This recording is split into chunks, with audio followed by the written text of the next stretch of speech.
Hi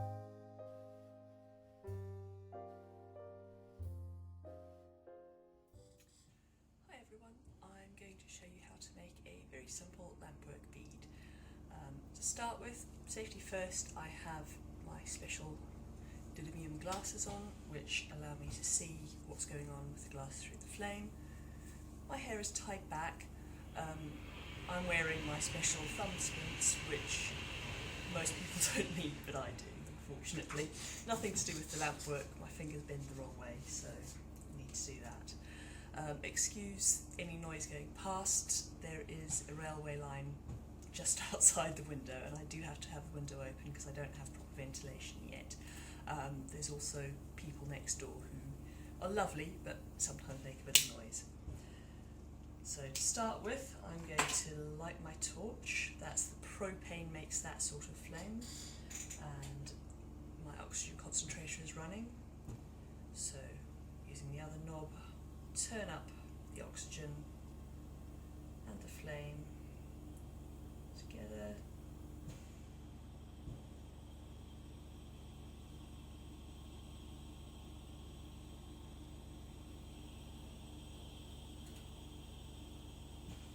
Takes a few seconds to get it right, but that's about it. Hopefully you can see there, I have the candles just here, or where you don't want to work.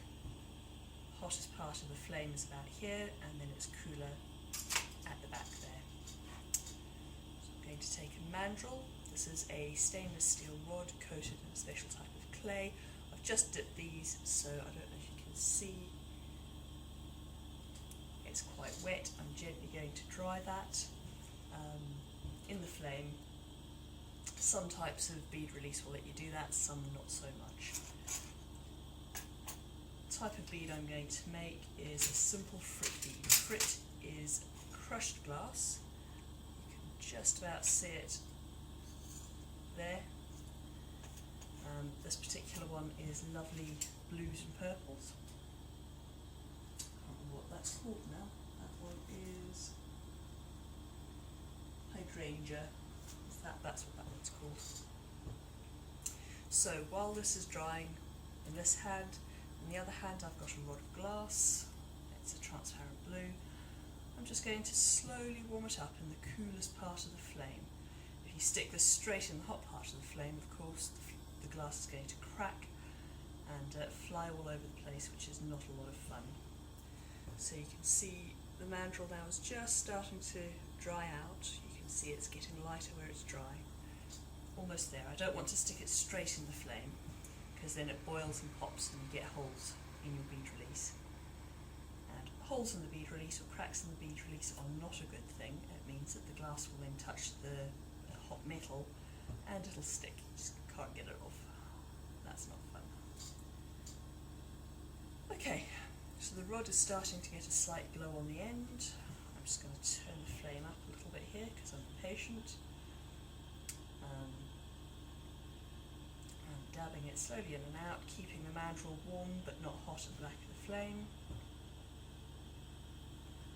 Keep turning the rod backwards and forwards, just rocking it. You can see I've put the cool end down now so that the hot bit gathers on top of itself. We want a blob of glass called a gather.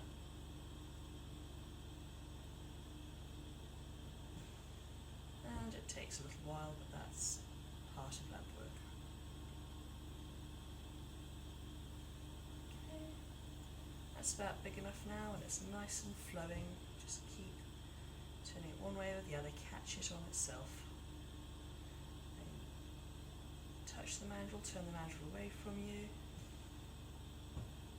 wind it on, and then flame cut the thin end. Okay, so that's our bead ready to go. If that size is fine, then that's what you do. You just need to smooth out, otherwise keep it warm, not too hot. Make another little gather.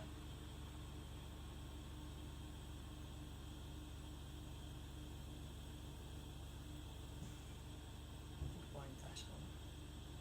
There are lots of different ways of getting your glass onto the mandrel. That's just the way I do it.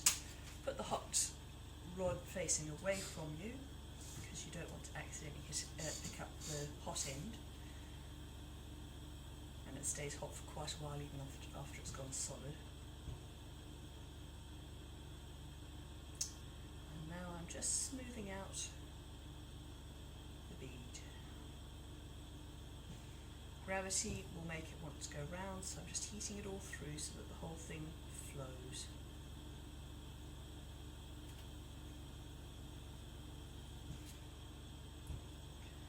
I'm just dipping it in and out, warm it up as necessary, turning it faster or slower as we get to different spots where it needs a bit more glass before it's to flow down to the bottom. Okay, that's reasonably round. This is just a basic bead, so I'm not making anything too big. Now I'm just letting it cool a little bit, not too much, otherwise it'll crack when you put it back in the flame. And I'm just going to heat up the outside here. I don't want the whole thing in the flame, just the outside edges. Nice glow, just the outside, getting a little bit sticky. And then I roll it through the frit. And really, with Frit, sometimes less is more. So you can see that's just sticking on the outside there. And I pop that in the flame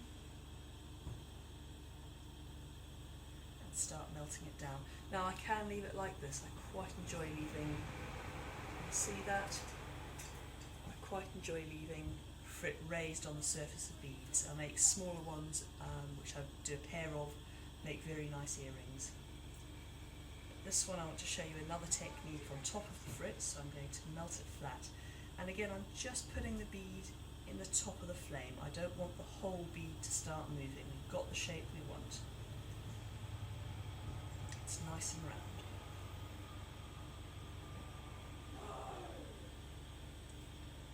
So just dip it in and out.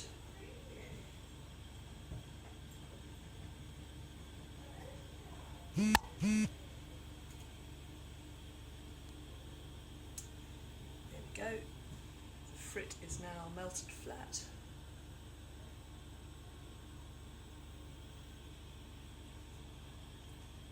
And I'm going to put little twists in there. So I'm picking up, this happens to be a pre-made stringer. Stringer is a thinner rod of glass.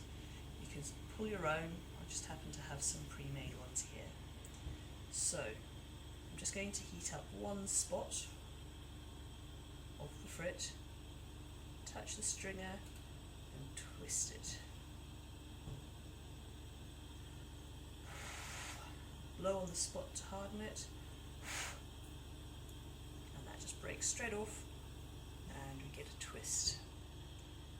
And I'm just going to do a few of those around the edge of the beads and heat up another spot,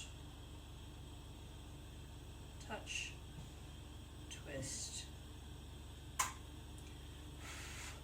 blow, want it to get solid, just wiggling it to see if it is solid yet or not. There we go, and that breaks off. Just warm the whole bead up. We don't want the whole bead to get too cool. I can probably fit two more on here. So heat it up, twist,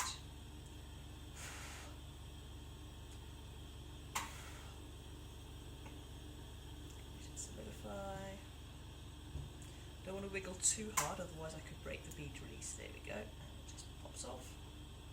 And last one, give the whole bead a quick once over. Heat up that spot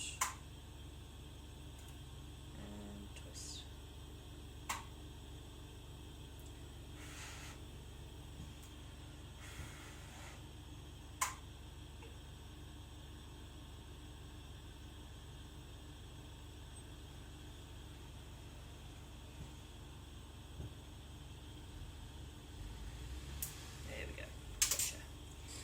Right, so that's what that looks like now. Get it back in the flame before it gets too cold. I'm just going to, again, heat up the surface. We want to flatten off those broken bits of glass.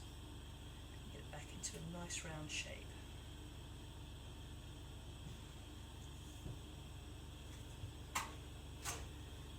I'd like that to be a little bit rounder, so I'm going to heat up the whole bead a little bit, roll it on my marver. This graphite pad on the top of my torch is called a marver. Not quite sure where the name comes from. I think it used to be in glassworking they used actual marble, and the names come from there. So that flattened it a bit. Just heat up the middle, round it out slightly. There we go. Let it cool a little bit.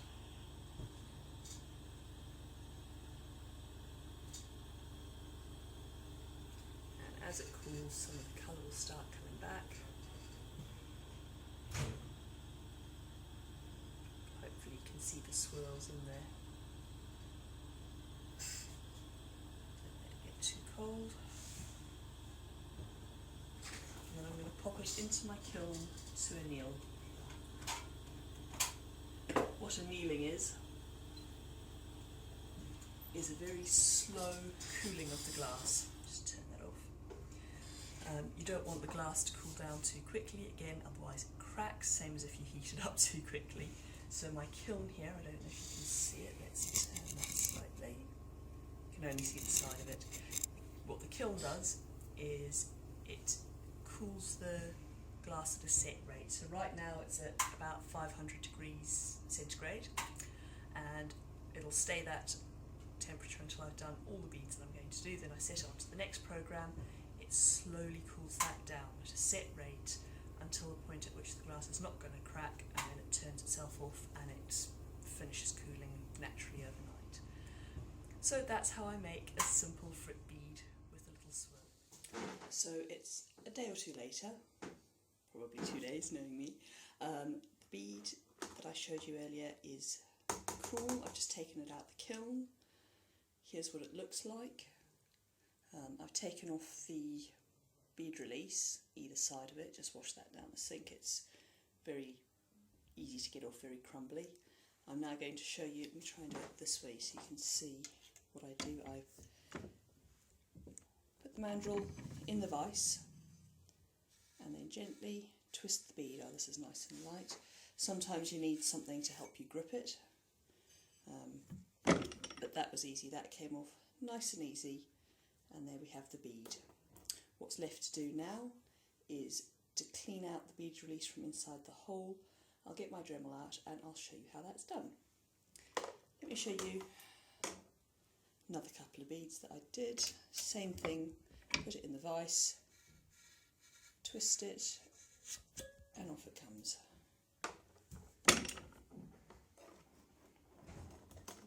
It's exactly the same. Some people use pliers to hold it. I have a vise right here, nice and easy, so that's what I do. If you find it's getting a bit stiff, you might need to use a cloth or a glove, something like that. Get a better grip on it. I'm doing this wet, I should have mentioned, because what you really don't want to do is breathe in that dust.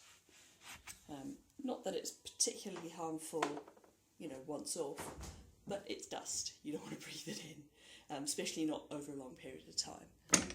And that's that. That's how you get them off.